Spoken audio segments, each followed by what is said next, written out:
Bonjour à tous et bienvenue sur ma chaîne. Alors dans cette vidéo je vais vous expliquer comment faire un Star Mask efficace sur PixInsight. Alors le Star Mask c'est quelque chose de très important, cela va vous permettre vraiment de bien camoufler vos étoiles de façon à traiter votre image comme il faut sans impacter vos étoiles et vice versa en fonction du masque, comment vous l'appliquez. Donc pour moi c'est très important, ça fait partie des process les plus importants dans le traitement d'une image astro. Donc je vais vous expliquer avant toute chose la différence entre une image linéaire et non linéaire. Parce que vous allez voir, dans mon premier process, je vais appliquer le star mask sur une image linéaire et la suite sur une image non linéaire. Alors en fait, il y a très peu d'informations sur Internet, donc c'est pour ça que je vous explique un petit peu. Une image linéaire, en fait, c'est une image où la quantité de lumière, l'intensité de lumière, est proportionnelle par rapport au nombre de photos présents sur l'image finalement. Donc c'est là qu'on se rend compte que finalement, là, bon, c'est NGC 6960, par rapport à l'intensité de lumière de cette étoile-là, on voit bien que la nébuleuse est très très peu visible comme finalement, comme en vrai, hein, finalement, si on regardait à l'œil nu cette portion du ciel, on verrait déjà peut-être pas toutes les petites étoiles, mais surtout, ben, on verrait très très peu la nébuleuse. Donc une image linéaire, en fait, c'est ça. C'est par rapport à l'intensité de lumière qu'on a sur la photographie, c'est la proportionnalité qu'il y a entre cette intensité de lumière et le nombre de photons. Chose qu'on n'a pas sur une image non linéaire, parce qu'on va bouleverser ces valeurs, on va faire ressortir la nébuleuse, et du coup, cette image n'est plus proportionnelle. Voilà. Mais après, c'est le but, hein, de faire ressortir la nébuleuse, de faire ressortir les nuages de gaz qu'on voit très très peu finalement dans le ciel. Donc voilà, c'est le but du traitement. Donc voilà la différence qu'il faut retenir entre une image linéaire, donc proportionnelle, et non linéaire. Voilà. Donc, je vais prendre deux intégrations donc, que j'ai fait de NGC 6960. Donc c'est une intégration d'image. Hein. Donc couche d'hydrogène et couche d'oxygène. Oxygène 3, hydrogène alpha et oxygène 3. Alors on va appliquer un star mask sur la couche qui présente les plus grosses étoiles. Alors il y a une méthode très facile, c'est de comparer la grosseur des étoiles. Alors vous zoomez sur une des deux images, vous prenez ce bord d'image, vous le superposez à l'autre et vous avez on va dire la même portion du ciel à l'identique sur ces deux images. Voilà. Et là, vous glissez dessus, on superpose, on voit très bien que c'est la couche hydrogène alpha. Donc voilà, volontairement j'ai pris la couche oxygène 3, je ne vais rien faire dessus, mais c'était pour vous montrer comment choisir une couche par rapport à l'autre en fonction du process qu'on fait. Donc là en l'occurrence c'est sur les étoiles les plus grosses. Donc on ne va pas avoir besoin de l'oxygène 3. Star Mask, on ouvre. Alors ces valeurs fonctionnent bien, c'est des valeurs moyennes. Alors il faut les adapter, hein, bien sûr, en fonction des étoiles que vous avez. Donc 0,20 en scale 6, large, small et compensation 2,1,2 et en smoothness 16. Voilà, midtone on est à moitié, shadow on est à 0. Donc, et surtout working mode star mask, parce que ici on a plusieurs méthodes qu'on verra d'ailleurs après. Pour la détection des petites structures. Donc là, on a ces valeurs-là et on applique sur notre image. Alors ça va durer un certain temps, donc je vous passe automatiquement ce temps d'attente. Donc voilà ce qu'on obtient après notre process. Donc on est pas mal. Alors dans le cas, alors là vous voyez il y a une détection qui ne s'est pas forcément bien passée par rapport aux, aux ajustements qu'on a. Donc ça concerne la grosse étoile. Donc si vous avez une portion du ciel où vous avez vraiment une grosse étoile de constellation par exemple ou voilà sur votre image avec ces valeurs, il faudra forcément ajuster hein, dans la détection des grosses structures. Donc là en l'occurrence, comme elle est assez lumineuse, assez volumineuse du coup par rapport aux autres, elle a mal été détectée. Donc du coup, je vais refaire une détection, je vais mettre scale, donc c'est par rapport à, je vais mettre 8, je pense, voilà, donc je pense que ça pourrait aller, avec 8 sera détecté. Donc je refais un process en mettant 8 à scale. Si vous êtes dans le même cas, voilà, vous augmentez scale et puis elle devrait être détectée. Voilà, donc je vais sauter le process. À tout de suite. Hop, et voilà ce qu'on obtient. Donc on voit bien que ça a fonctionné, hein, parce que on a notre grosse étoile qui a été détectée du coup. Euh, donc voilà notre star mask, grosse structure.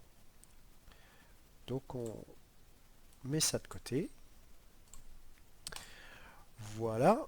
Alors ensuite, toujours sur notre couche d'hydrogène, on va passer notre photo en non linéaire. Donc on va la passer à l'histogramme.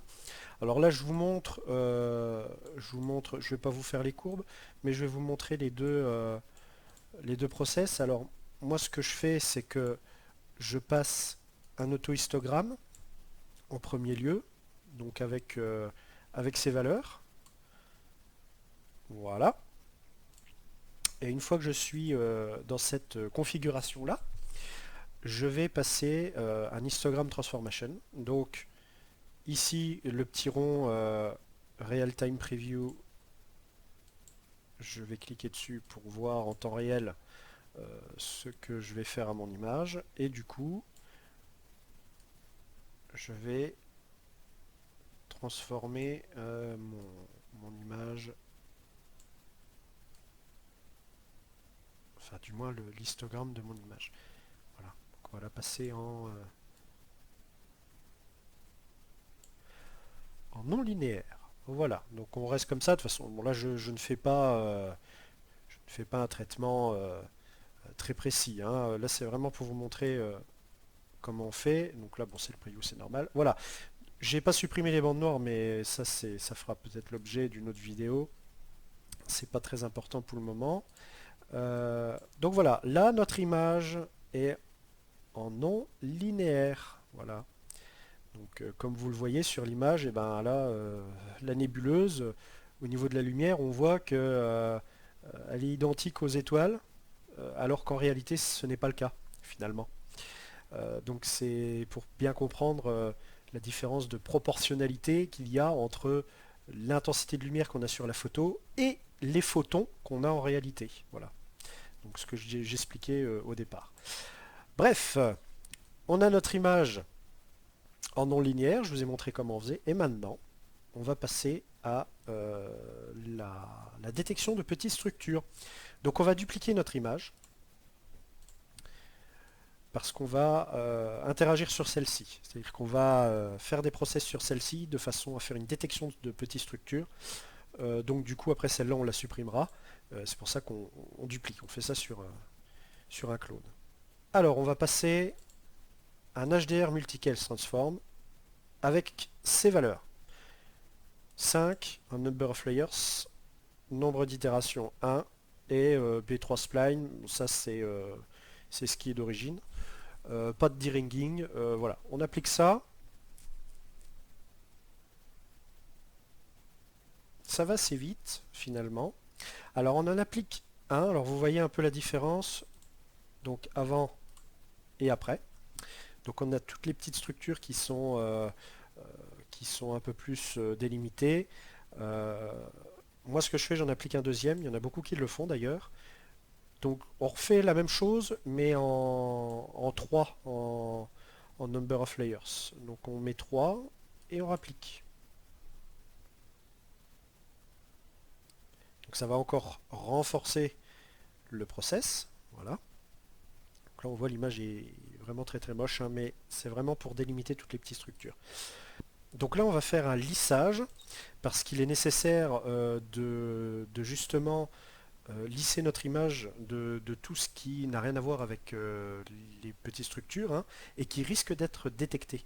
Donc on va procéder à un lissage. Là c'est important, en layers on met 16, on est en Scarlett Transform, donc on a notre 16 couches ici. K-Sigma Noise Thresholding, on le coche. Detail Layers, donc c'est comme ça, je crois d'origine. S'assurer qu'il est coché. Et on applique. Alors là c'est très flagrant, vous allez voir, ça va assez vite. Le lissage, pour le coup, on voit très bien avant et après. Donc là regardez, avant et après. Donc là c'est important de faire ça, comme ça au niveau de la détection de petites structures, qu'on va faire là tout de suite, on va détecter que les étoiles et pas autre chose. Détection de petites structures, donc c'est le même process que le Star Mask à un détail près. Le Working Mode, on n'est plus en Star Mask, on est en structure détection. Là, ça ne change pas. Scale, là on est à 5. Ça marche très très bien. À ajuster en fonction des résultats, mais en petite structure, habituellement, c'est une moyenne. Donc ça marche très très bien comme ça. Et on applique. Donc voilà ce qu'on a. On a, donc vous voyez la différence, hein, avec le Star Mask qu'on a fait avant pour les grosses structures. Là on a vraiment toutes les petites étoiles. Alors c'est très très moche, vous allez voir ce qu'on va faire dessus. Alors là vous voyez on a une aigrette. On peut la laisser. Comme ça les traitements qu'on fera sur la nébuleuse ne se fera pas sur l'aigrette de l'étoile. Donc on peut laisser. Par contre ce qu'il ne faut absolument pas laisser, vous voyez, c'est les portions de nébuleuse qui restent. Vous voyez, donc ça c'est pas une étoile, hein, c'est pas un rayon cosmique ni rien, ça c'est partie de nébuleuse. Donc il faut les retirer. Je vous montre comment on fait, hein, c'est pas le but de la vidéo, mais je vous montre, on prend Clone Stamp. Donc là j'ai un radius de 10. C'est un peu comme le correcteur de Photoshop, hein. Là vous cliquez sur l'image contrôle sur une portion noire de la photo, enfin de la photo du masque petite structure du coup,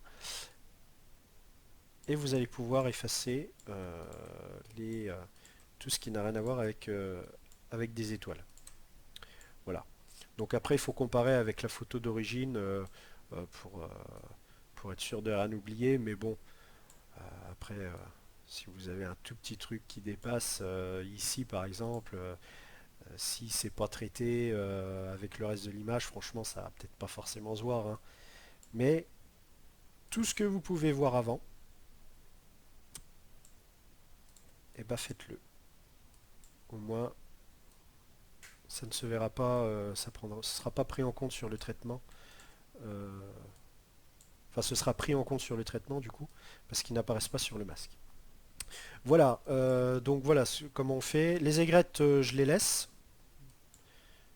Voilà, pour moi ça fait partie de l'étoile. J'ai pas envie que ce soit impacté dans ce que je vais traiter sur les nébuleuses. Donc je laisse sur mon Star Mask. Puis bien sûr, la grosse structure va se placer ici au milieu. Donc voilà.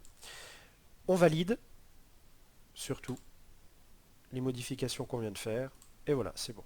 Donc on a notre structure map. Petite structure. Et là vous voyez nos étoiles sont très pixelisées. On va leur donner une apparence d'étoile du coup.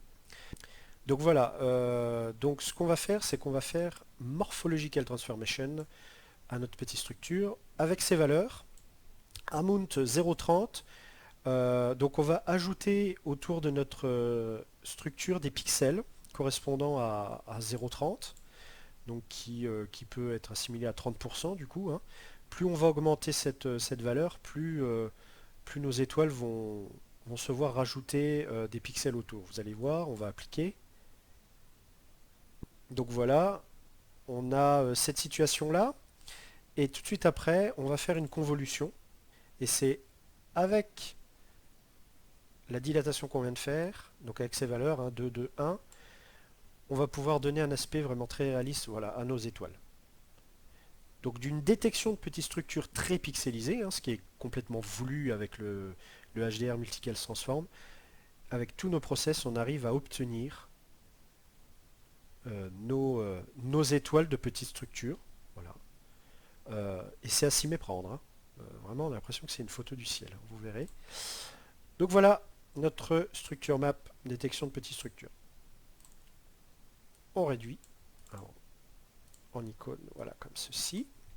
Ça, on n'en a plus besoin. Et le plus important, c'est qu'on va additionner les deux. Donc notre grosse structure et petite structure. Donc on va prendre Pixelmat, qui est un super process qui peut être assimilé aux formules Excel. Donc vous pouvez faire vraiment beaucoup de choses. On va utiliser ça tout simplement pour additionner Star Mask et Structure Map. Alors, pour vous éviter d'écrire cette formule qui est très simple, on peut aller dans Expression Editor. Voilà, donc je vais supprimer la formule pour vous montrer. Là, vous avez toutes vos images sur le bureau PixInsight.